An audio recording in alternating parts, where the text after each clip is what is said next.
Welcome back to another episode of Wild Women Wet Shaving. How are you today? It is so good to see you. I love Thursday. Does size matter? Okay, I am going to be discussing 5 questions I think you probably have regarding shave brushes. That was just one of them. So we'll start from the beginning. Why do I think everyone should invest in a shave brush? Well, because shaving brushes help exfoliate the skin. It helps also alleviate ingrown hairs and decreases the likelihood of you ever getting one. And it also feels luxurious and fantastic, and who doesn't want that? If I buy a shave brush, is it going to last? Well, first thing I need to ask you is, what type of a caregiver are you? Are you the type of person that just uses it really quickly, doesn't bother to really rinse it out, and you're just gonna throw it into your cabinet? No, I don't think you should be one of those people that's going to have a shave brush that's going to last forever. But if you rinse it out, you take good care of it, make sure it's all dry, and you leave it in a place of glory where it can be seen by others, your shave brush will most likely last you a lifetime, and, well, maybe somebody else's as well. Is shedding normal? Well, there are 2 reasons for shedding. Quality of the brush.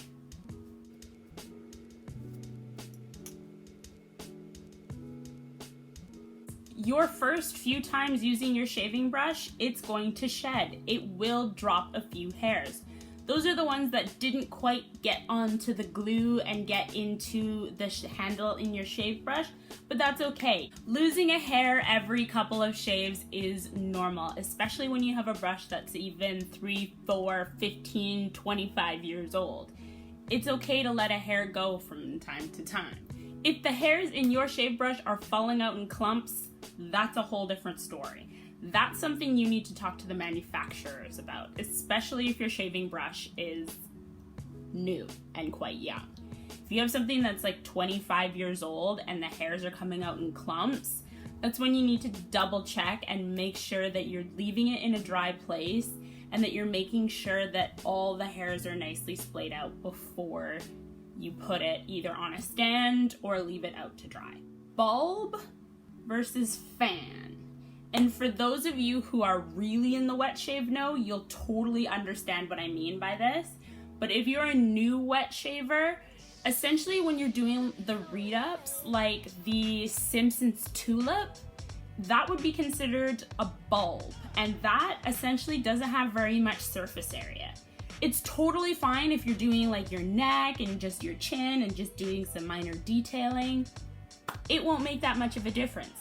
But if you have a whole face or an entire leg to shave, you're probably going to want something that is big and shapely and as fan shapey as you can possibly get.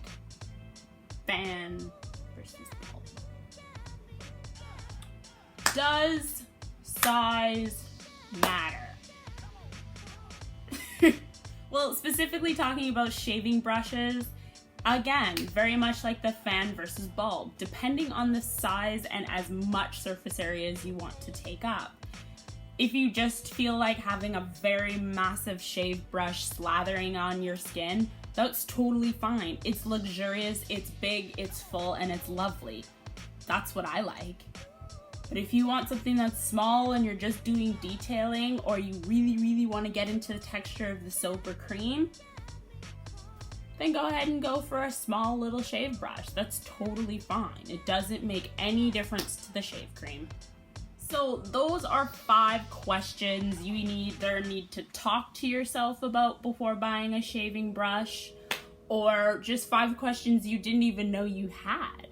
Thank you again for watching another episode of Wild Women Wet Shaving. I look forward to the comments in the comment section below. Have an amazing Thursday, and I look forward to another week of Wild Women Wet Shaving. Have a great Thursday. Bye.